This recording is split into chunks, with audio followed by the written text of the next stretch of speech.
형제들아, 우리가 너희를 위하여 항상 하나님께 감사할지니 이것이 당연함은 너희의 믿음이 더욱 자라고 너희가 다 각기 서로 사랑함이 풍성함이니, 그러므로 너희가 견디고 있는 모든 박해와 환난 중에서 너희 인내와 믿음으로 말미암아 하나님의 여러 교회에서 우리가 친히 자랑하노라. 이는 하나님의 공의로운 심판의 표요 너희로 하여금 하나님의 나라에 합당한 자로 여김을 받게 하려 함이니, 그 나라를 위하여 너희가 또한 고난을 받느니라. 너희로 환난을 받게 하는 자들에게는 환난으로 갚으시고 환난을 받는 너희에게는 우리와 함께 안식으로 갚으시는 것이 하나님의 공의시니, 주 예수께서 자기의 능력의 천사들과 함께 하늘로부터 불꽃 가운데 나타나실 때에 하나님을 모르는 자들과 우리 주 예수의 복음에 복종하지 않는 자들에게 형벌을 내리시리니, 이런 자들은 주의 얼굴과 그 힘의 영광을 떠나 영원한 멸망의 형벌을 받으리로다. 하나님의 말씀입니다. 하나님께 감사합니다. 이제 주의 말씀을 여러분 모두에게 선포하겠습니다. 사랑하는 교우 여러분, 하나님께서는 공의로우셔요. 이 말이, 이 사실이 도대체 무엇을 뜻하며 나의 신앙의 오늘 이 자리에 무슨 의미가로 적용되어질 것인가 한번 생각해 보시기 바랍니다. 공의롭다는 말은 사실 굉장히 부담스럽게 다가올 수 있고 무섭습니다. 사실 실수나 죄는 그대로, 실수나 죄를 보면 그 죄값대로 값 주신다는 거 아니겠어요? 죄값대로 벌하신다는 거잖아요. 그러니까 거기에는 죄값대로 벌하는 일에 어떤 자비가 있을 수 있겠어요. 그러니까 자비가 없으니까 무자비, 굉장히 무서운 말이잖아요. 무자비하시다. 자비가 없으세요. 그리고 죄값대로 엄하게, 엄격하게, 엄밀하게 벌하셔요. 그게 하나님의 공의 속성에 맞는 일인 것이죠. 그러니까 하나님의 공의로움을 말할 때는 누구라도 위축되고 움츠러들고 두려울 수밖에 없는 겁니다. 여러분 어떠세요? 괜찮으셔요? 그 공의로운 하나님을 나의 아버지로 섬긴다. 그 공의로운 하나님 낯을 바라보면서 괜찮다 할 자가 없거든요. 그런데 말이죠, 이런 일면이 있는 반면에 다시 한번 곰곰이 생각해 보면 뜻밖의 일이 벌어져요. 하나님의 공의가 신자에게 얼마나 큰 위로가 되는지 몰라요. 어떻게 그럴 수 있을까? 공의가 무엇일까? 공의란 무한하신 하나님께서 행하시는, 즉 피조물과 관련하여 행하시는 공정성이에요. 그러니까 하나님 그분 자신은 거룩함이시에요. 우리가 지난주에 말씀을 들었습니다. 거룩하신 하나님은 모든 창조를 이루시고 모든 존재의 근원이시기 때문에 모든 피조물들을 초월해 계시는, 존재적으로 구분되시는 분이시죠. 그래서 피조물과 다른 하나님의 초월적 성격 때문에 하나님의 거룩하심은 어미롭고 경이롭고 두렵고 그래요. 신비롭고. 그런데 그 하나님께서는 우리와 관계성 안에서 도덕적으로 절대적으로 완전하신 분이에요. 그 도덕적으로 순전하며 그 순전성이 완전하며 그 완전성은 절대적이기 때문에 그 하나님께서 이성적 피조물을 만드시고, 마땅히 인간이죠. 이성적 피조물이라는 것은 인간이 살아야 될 삶의 도리와 표준을 말씀해 주셨어요. 그것에 따라서 우리를 대하실 때 공정하고 공평하게 대하셔요. 그것이 우리에게는 공의로움으로 다가옵니다. 따라서 인간은 임의로, 자의로, 마음대로, 멋대로 살 자가 아니에요. 내가 내 마음대로 살아놓고 내가 뭐 산 게 뭐가 잘못됐나? 나는 내 인생은 내가 만드는 거야. 내가 살 대로 살았다고. 내가 말할 대로 말하고 할 바대로 했다라고 인생에 대해서 내놓는다면 그걸로 끝나는 게 아니에요. 내가 살아온 이 인생과 이 세계가요, 내가 만든 세상이 아니라니까요. 주어진 세상 속에서 많은 생명에 필요한 것들 공급받고 살아요. 내가 숨쉬고 살아가는 그 모든 일들이 내가 만든 우주와 삶의 구조와 환경 안에 사는 게 아니라니까요. 모든 게 다 받는 거예요. 생명의 호흡부터 받았고, 육체 가운데 살아가는 기운도 받았고, 내 재능도 받았고, 어느 하나도 하나님께로부터 받지 않은 게 없어요. 그렇게 살아가는 한낱 인간인 거죠. 한 인생인 것이죠. 그 인생이 하나님 주어진 이성이라는 복된 은혜를 갖고 인격성과 자유를 갖고 양심을 주어진 바대로 사고하며 살아가는데 자기 마음대로 한평생 살고 끝났다. 내 인생 내가 산다. 그렇게 될 수 있는 걸까요? 하나님의 공의 앞에서 그렇게 사는 인생들은 훗날의 판단을 받습니다. 오늘 읽었던 데살로니가후서 1장 3절과 9절에는 하나님의 공의성에 대한 중요한 사실들을 압축해서 보여주고 계셔요. 그래서 4절을 보게 되면 이렇게 되어 있죠. 지금 데살로니가 교인들은 쉬운 상황이 아닙니다.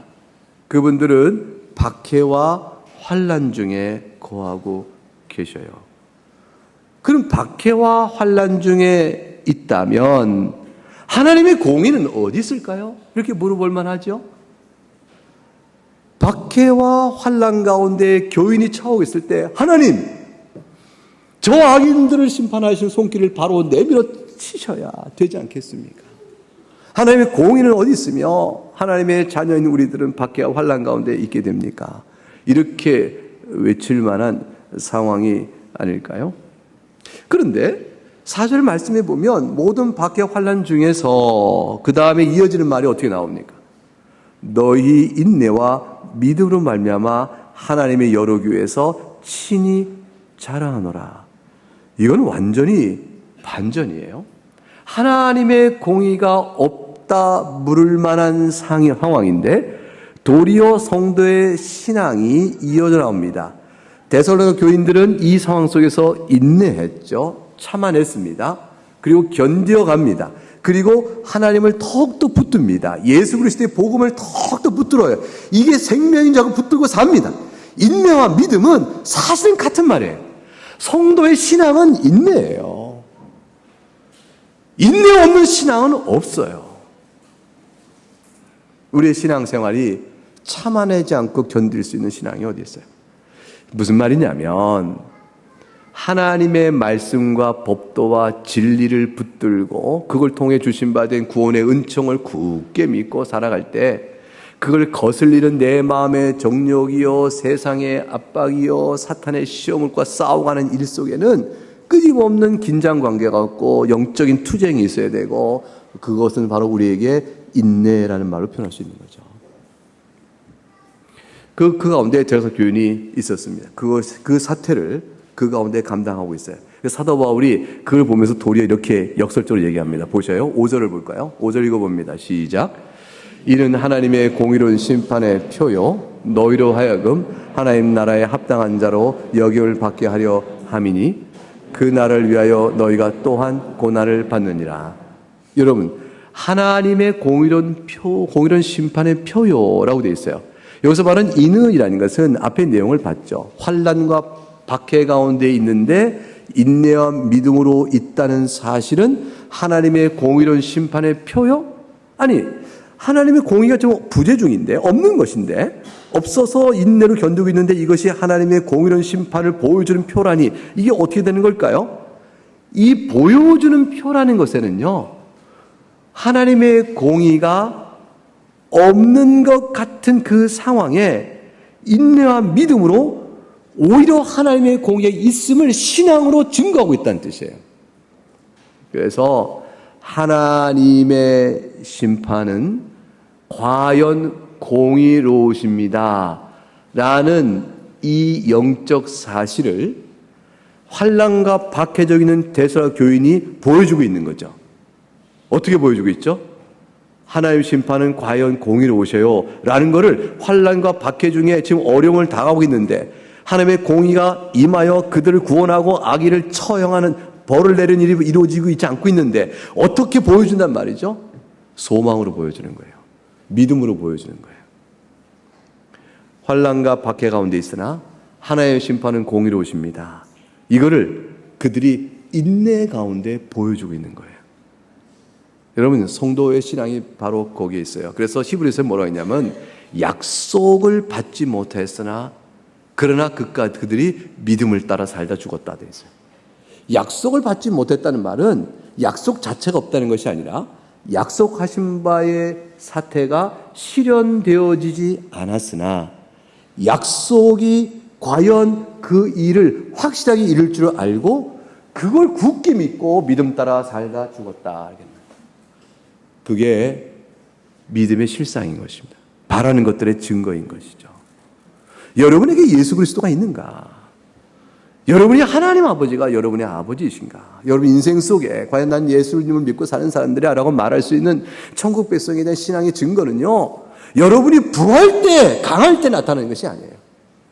그럴 때도 하나님의 도우심으로 나타날 수 있겠죠. 그러나 여러분이 헐벗었을 때,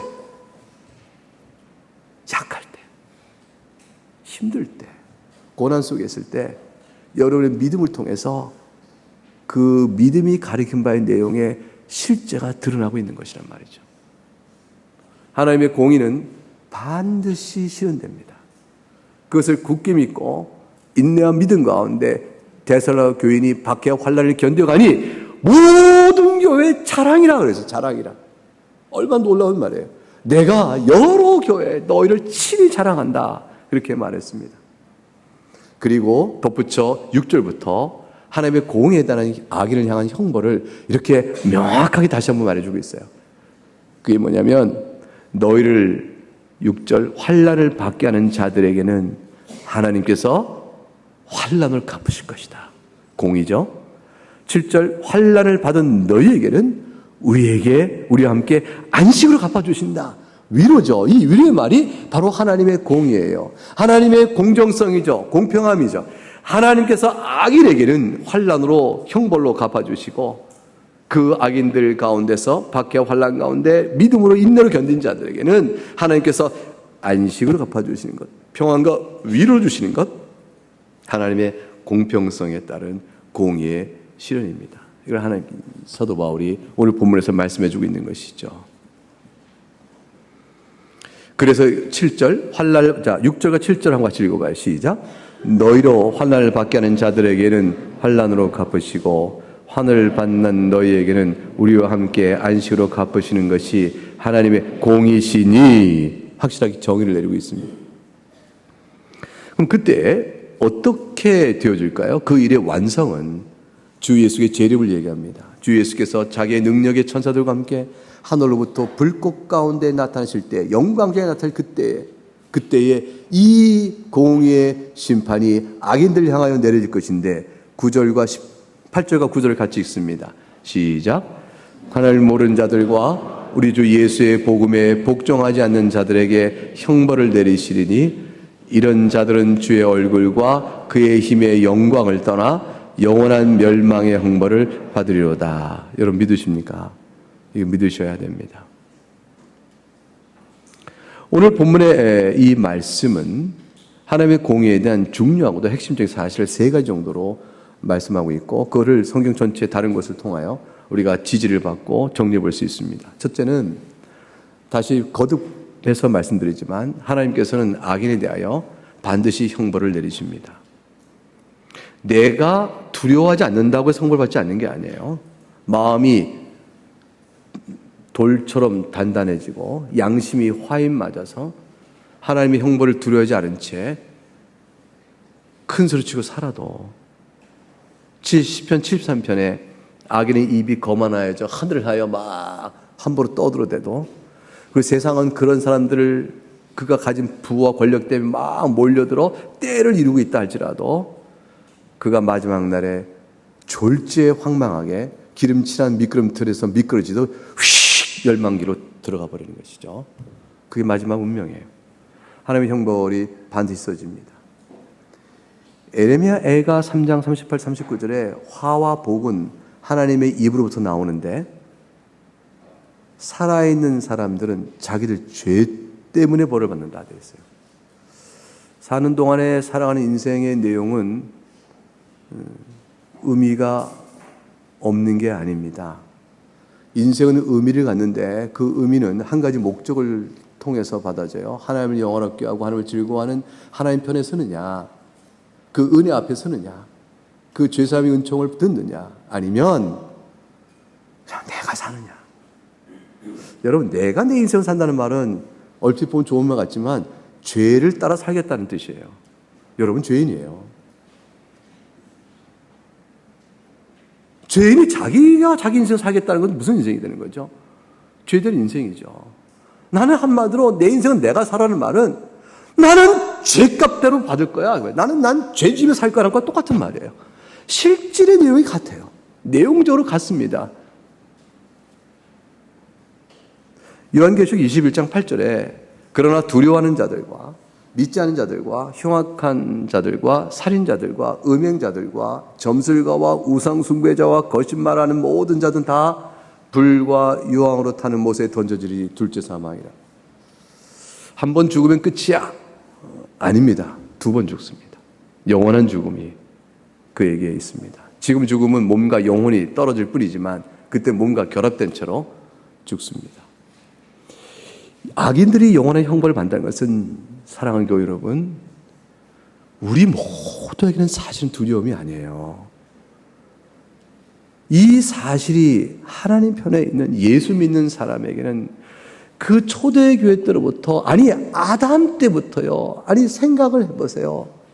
아벨에 붙어서 아벨을 생각해보세요. 아벨과 카인을 생각해보세요. 아벨이 드리는 제사에 카인이 그냥 돌로 쳐서 아벨을 죽여요. 뭘 잘못했어요? 그 억울하고 그 원한이 가질 만한 거죠. 불의의 악을 당하여 생명을 잃어했던 아벨에게 있어서 하나님의 공의는 그것보다 큰 위로가 없는 거예요. 사랑하는 교회 여러분, 하나님의 공의는 모든 성도에게 더 없는 위로인 것입니다. 요한계시록 6장을 열어보세요. 요한계시록 6장.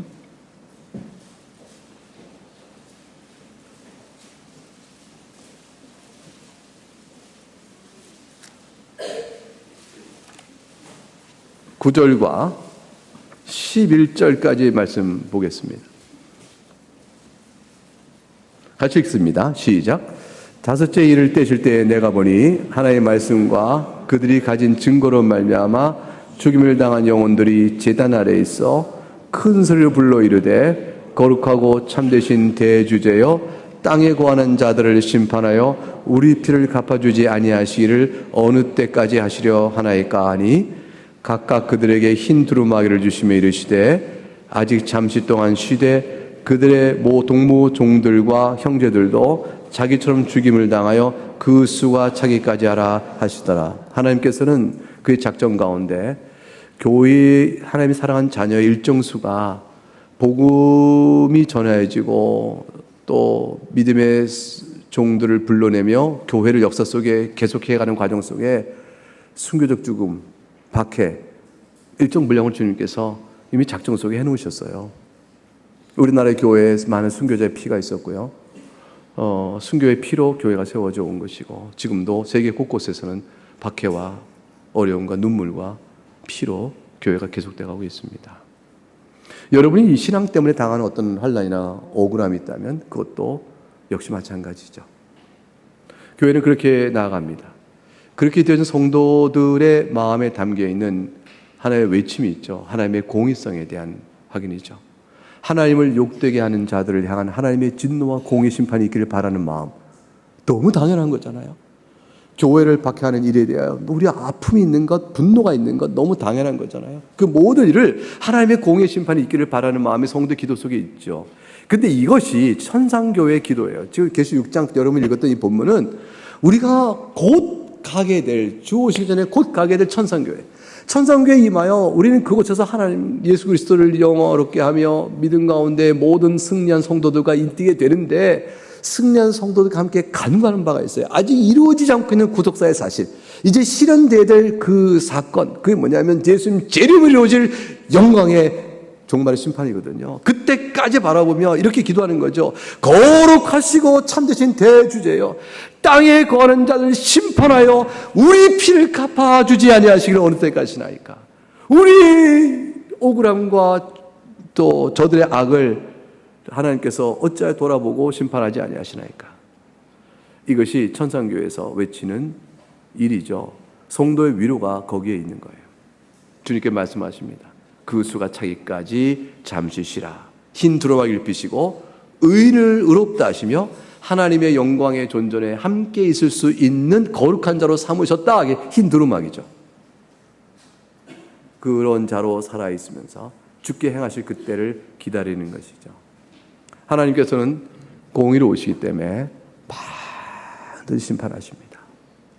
필연입니다. 성경에 약속된 일입니다. 하나님이 공의를 생각하면서 두 번째 꼭 기억할 것은 뭐냐면 구주 예수 그리스도의 십자가의 죽음에 대한 묵상입니다. 예수님께서 십자가에 죽으신 그 죽음은, 철저한 고난의 죽음은 하나님의 공의에 합당하며 공의에 철저하며 공의에 엄격한 죽음이었다는 사실을 생각하는 것이에요. 이사야 53장 5절과 6절에 그가 찔림은 우리의 허물 때문이요 그의 상함은 우리의 죄악 때문이라 했어요. 그 징계를 받으면 우리가 평화를 누리고 그 채찍에 맞으면 우리가 나음을 입었노라 했어요. 그가 받은 찔림이요 상함이요 징계요 채찍, 그것은 하나님의 공의에 엄격하며 엄밀하며 절대적인 조금도 손상이 없는 철저한 심판이었어요. 그 철저한 심판을 받은 주님을 보고 그 철저한 심판의 이유는 우리의 죄악 때문입니다. 여호와께서는 우리의 모든 죄악을 그에게 담당시키셨다. 예수님께서는 그 죄악을 담당하는 구속사의 그 마지막 단계 속에서 겟세마네 동산에 가서 기도하시죠. 기도하실 때 이렇게 말씀하셔요. 내 마음이 매우 고민하여 죽게 되었나이다.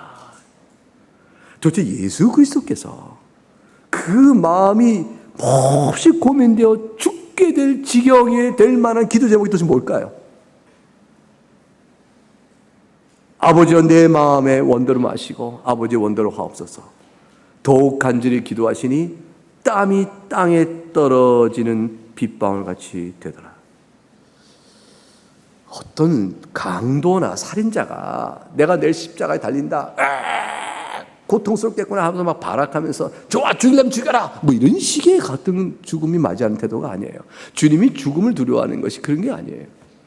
예수 십자가의 죽음은 육체의 고통과 그 영혼에 쏟아 부어지는 하나님의 진노를 한 몸에 다 받으시는 것이다고요.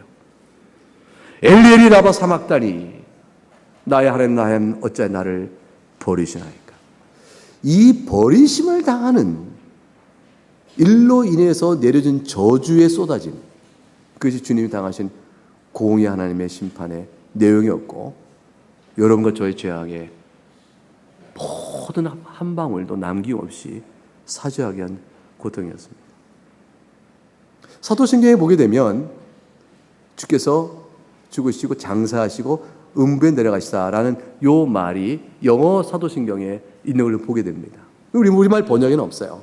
왜냐하면 실제로 예수님이 음부에 내려가는 것이 아니고 그 말은 상징적이기 때문에 굳이 그 말을 둬서 오해하는 일이 없도록 하기 위한 것이었죠. 사도신경의 원문을 보게 되면 그 사본적으로 가장 오래된 것에는 오히려 그 말이 없어요.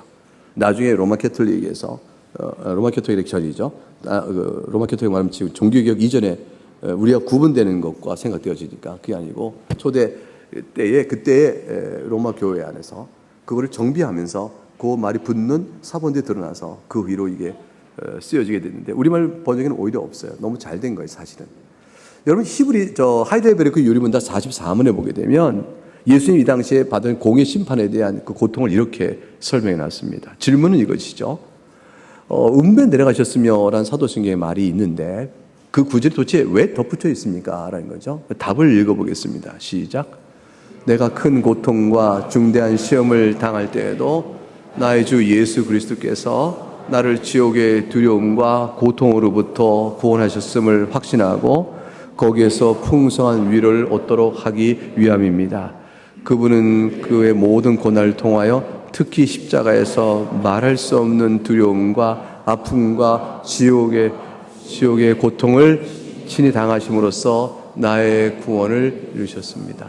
여러분 보세요. 말할 수 없는 두려움과 아픔과 공포와 지옥의 고통, 하나님의 공의에 대한 완전한 절대적인 엄밀한 심판을 그대로 받으신 거예요. 그게 주님이 받으신 거예요. 하나님의 공의를 생각할 때 악인을 향한 형벌이 얼마나 철저할 것인가. 근데 우리 모든 죄악을 사하게 한 그리스도에 받은 십자가의 심판의 공의성이 어떤 것인가를 잘 생각해야 됩니다. 마지막 세 번째로 우리 성도에게는 특별한 은혜가 있어요. 너무 감사한데 하나님의 공의성이 우리에게 이렇게 따뜻하게 다가올 수 있다. 예수 그리스도가 받은 심판도 무섭고 영벌이 받은 것, 죄에 대한 심판이 얼마나 무서운가를 보여주는데 예수 그리스도로 말미암아 죄 사함의 모든 용서를 받은 성도에게 드려지는 하나님의 공의는 징계와 동시에 칭찬이에요. 징계는 우리를 어떻게든 하나님께서 죄 중에 사는 영혼의 시달림과 그 비참함 속에 있지 아니하고 복된 인생을 살도록 이끌어 가시는 거죠. 하나님의 형상을 입을 때까지 이끌어 가시는 하나님의 사랑의 매예요.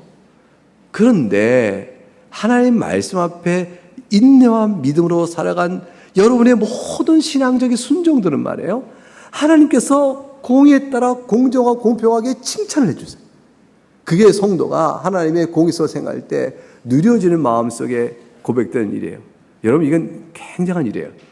보셔요. 마태복음 5장 11절과 12절에 주님께 이렇게 말씀하셨어요. 산상수훈을 다 팔복을 말씀하신 다음에 나로 말미암아 너희를 욕하고 박해하고 거짓으로 너희를 거슬려 모든 악한 말을 할 때 너희에게 복이 있다 하셨어요. 기뻐하고 즐거워하라. 하늘에서 너희 상이 크다 하셨어요. 예수 안에 사는 사람, 여러분의 믿음의 인내를 주님께서 상으로 칭찬하시고 기뻐하라고 하셨어요.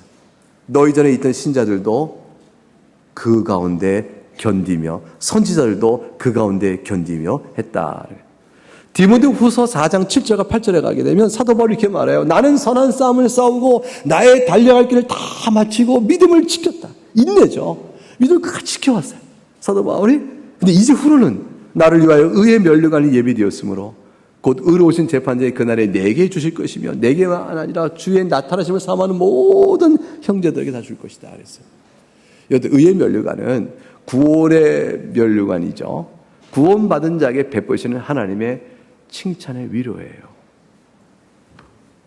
하나님을 더 알아가는 기쁨, 그토록 사랑했던 주의 낙원, 그리고 그토록 사랑한 하나님의 영광, 그토록 이 세상 살면서 보기를 원했던 그 나라의 그 평강과 위로를 그날에 얼마나 누리게 될지